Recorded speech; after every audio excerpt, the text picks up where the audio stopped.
10 настайгаас хойш 5 жилийн хугацаанд 25 дахь хүчирхийлүүлсэн. За энэ эмэгтэй нийт 4 хүүхэдтэй, эхний 2 хүүхэд нь өөр хуучин нөхрийнх нь, сүүлийн 2 хүүхэд нь болохоор яг энэ хүчирхийлүүлсэн Ромагийн залуугийн 2 хүүхэд. Нийт 3 охинтой, хамгийн сүүлийнх нь Банд. Тэгээд хамгийн том охин нь Кира болох 15 настай охин нь хүчирхийлэлд өртөж байгаа талаараа ээжтэй нэг өдөр ирсэн байна. За энэ Кира гэдэг охины хувьд зан чанарын хувьд болохоор бусдад тусрах уу, сайхан сэтгэлтэй хүмүүст хүргэлж туслахыг хичээдэг тийм төрлийн хүүхэд юм байна. Хүчирхийлүүлж байсан тухайга яагаад нэг удаач болов илэрхийлээгүй юм бэ гэд тэгэхээр сэтгцийн шинжээчийн дүгнэлтэд хүртэл түүнийг флегматик төрлийн хүүхэд гэж тодорхойлсон байт юм лээ. За жишээ нь одоо 2 хүүхэд байлаа гэж бодоход нэг нь надад битгий хөр би ээжтэй хэлнэ үгүй гэж эсэргүүцлээ илэрхийлэх бол флегматик төрлийн хүүхэд буюу Кирагийн төрлийн флегматик төрлийн хүүхэд болохоор айгаад дуугүй болох, дотроо шаналах, маргаан үүсхийс зайс хийх зүгээрдэ гэж өөрийгөө аргаддаг байж болно. Ээж нь нэг өдөр ирээд охинтойгоо ярилцаад эмэгтэй хүний талаар, хайр сэтгэлийн талаар, эмэгтэй хүний талаар маш гоё халуун дотны яриа өрнүүлээд дараа нь хоёулаа гоё хоол хийж идэггүй гэх мэт иймэрхүү гоё яриа өрнүүлээ байжсэн чи охин нь гэнэт ээж би танд нэг юм хэлмээр гэхдээ би бүр амар айж энэ Ромагийн талаар гэд нөгөө нэг хойд аавынхын талаар. Тэгээ ээж нь гинт сандраад юу юм миний охин яасан гэд тэгсэн чинь гол нь та надад итгэх болов би яагаад вэ? Би үнэхээр хайж гин гэд тэгээд ийсэн гинэ. Тэгээ ээж нь сүулдэ чи надад эхэлчихээ. Тэгээд ээж нь бүр ингэж янз бүрийн таамаг дэвшүүлсэн гэж аахгүй. Чи тамхи татж байгаа баригдсан юм уу? Чи зодоо исэн юм уу? Чи сургууль дээр ямар нэгэн асуудал гаргасан юм уу? Рома чамаа загинсан юм уу? Чи Ромад скол тамхи татж байгаа баригдсан юм уу? Чи эсвэл дүүнраа шогсон юм уу ч юм уу? Иймэрхүү асуудал дэвшүүлж агаад би чиний ээж чинь штэ. Чи надаа юу ч ярьсан байсан бэ? Чиний төлөө би чамааг ойлгоно. Чи надаа итгээ зүгээр хэлчих гээд. Тэгээ нөгөө охин цаг 30 минутаас 2 цагийн хооронд ингээл би хайгаад байна. Би та намайг ойлгох юм уу гэл ингээл ингэж байгаа. Тэгээ сүлдээ хэлсэн гинэ. Рома намайг баг байхад ингээд оролдож эхэлж исэн. Тэгээд сүлдээ намайг хүчирхийлдэг болсон. Тэгээ энэ бүхэн 5 жилийн хугацаанд үргэлжилж байгаа гэж ээжтэй хэлсэн байгаа. Тэгээ ээж нь тэр хугацаанд л ямар ч бодол өөрт нь орж ирээгүй, юу хэлхээ мэдэхгүй, шууд уйлал ихсэн гэж байгаа.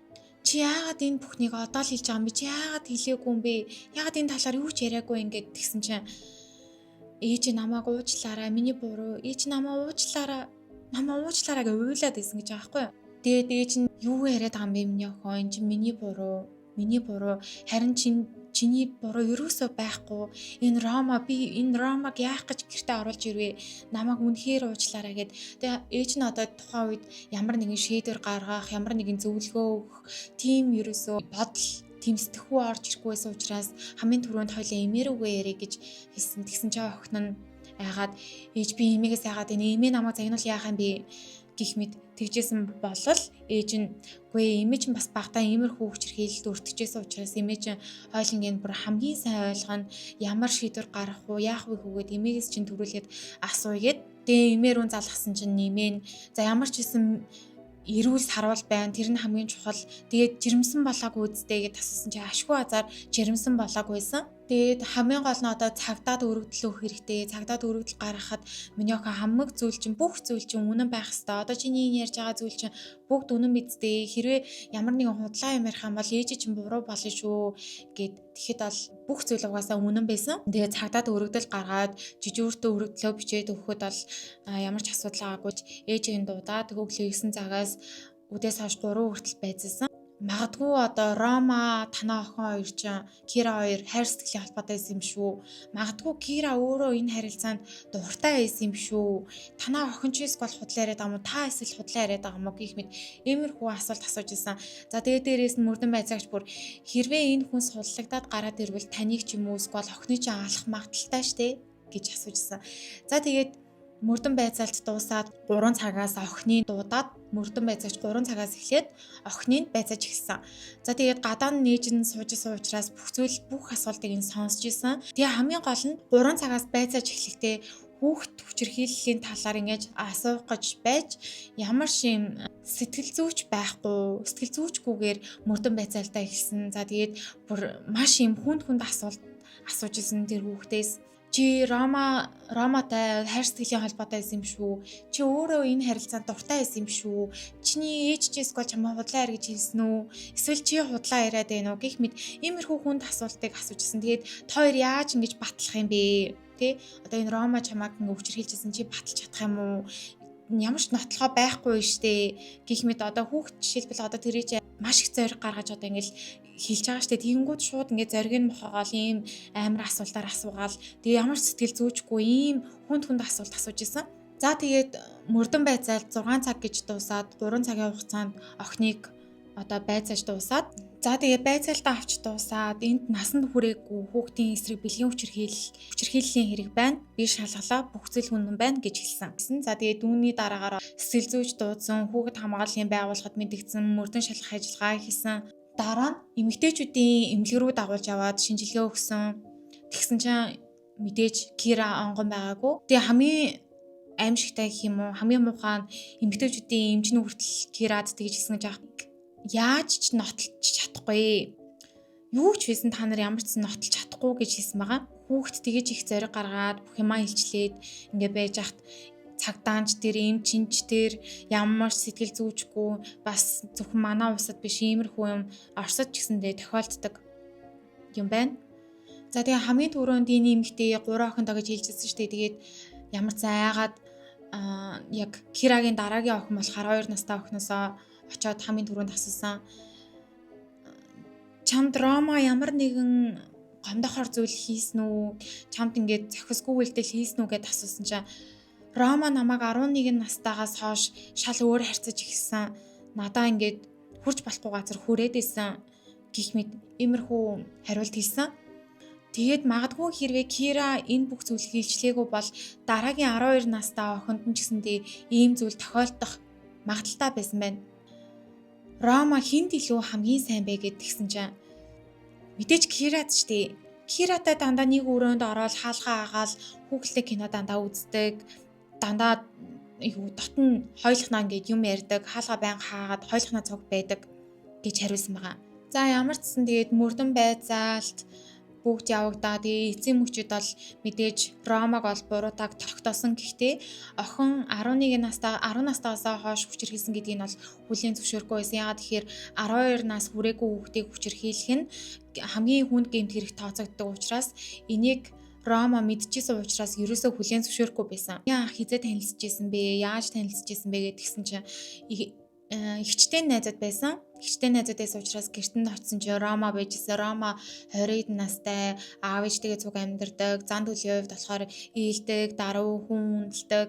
Хинч гаднаас нь харахад ерөөсөө ийм гэмт хэрэг үйлдэхээр харагдахгүй. Гэхдээ ажилгүй байсан.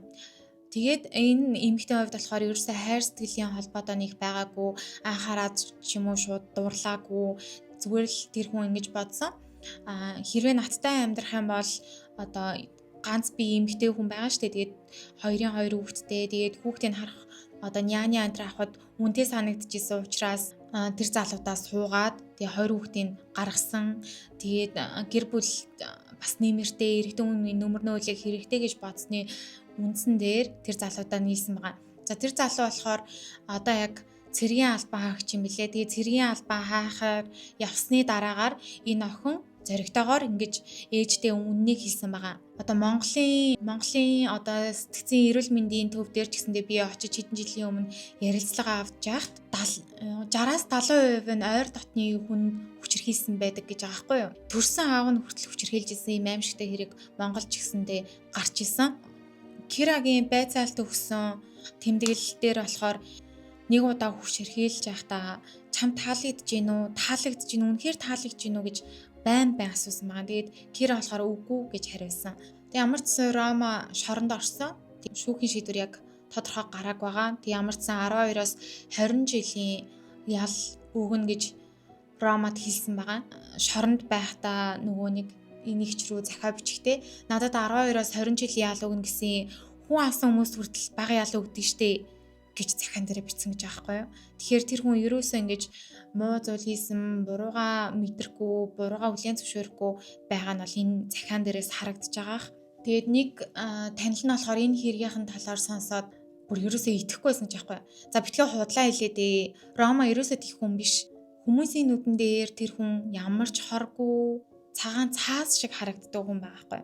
Тэгээ энэ ихч бас яагаад бас ингэж ийм олон жил ийм олон удаа хэрэг давтагдчих яхад яагаад мэдгүй байсан бэ гэхээр энэ ихч жүжигчин тэгээ томилдоор ийш тийш явцдаг байсан. Москвараа их 90 очин байдаг байсан. Тэгээд нэг явахаараа 7 хоног энэ төр явцдаг байсан. Тэгэд энэ бүхнийг бас анзаарах боломжтой байсан уу гэвэл бас боломжтой байсан.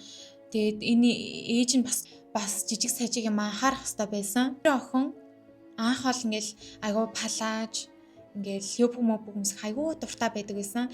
Тэгээд гинтэл нэг өдөр л дандаа өмсдөг болсон. Зан очны хувьд их ууртай, уцаартай болсон. Тэгээд байнга л гадуур хонохыг гуйдаг байсан ээжээсээ. Найзандаа хонохыг гуйдаг байсан. Тэгээд дандаа хар хувц өмсдөг болсон. Гинтэл ийм болсон. Дандаа ийм өмөд цамц өмсдөг болсон. Дандаа харамгийн юм өмсдөг болсон гэх мэт иймэрхүү өөрчлөлтүүд гинт орсон. Тэгээд ээж нь ерөөсөө тэр үеийг анзаараагүй өсвөр насны шилжилтийн үеинд л явагдаад байна гэж ойлгосон байгаа ээж нь.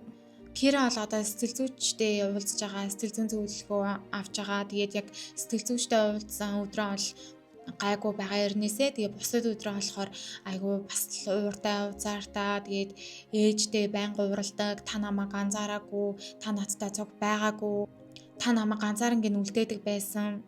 Байнга ийш тийш явдаг байсан гэж гомдолдог. Хүчирхийлэл үйлдэгчид их ихтэй танихгүй хүмүүс байдаггүй. Тэдний хөвчлэн гэр бүл дотор байдаг. Найз нөхөд, ойрын хүмүүс, төрөл төрөсөд байдаг. Гарал хандуулах хэрэгтэй. Энэ эмэгтэй хувьд жишээлбэл охинтойгоо ярилцаагүй хичнээн уудсан болоод нэг удаа ярилцахад энэ бүхнийг охин дэлгэж штэ. Тэгэхээр хүүхэд тодорхой нэг хүнээс зайгаа бариад хэлбэл анзаарах хэрэгтэй. Хэрвээ хүүхэд чинь гинэд өөрчлөгдөд эхэлбэл анзаарах хэрэгтэй. Хүүхдүүд бас нэг боддог зүйл нь болохоор магадгүй ээж надад итгэхгүй бол яана, намайг ойлгохгүй бол яана гэсэн айдастай байдаг учраас хүүхэдтэй байнга би чамд байнга итгэдэг, зөндөө итгэдэг, чамаа юу ч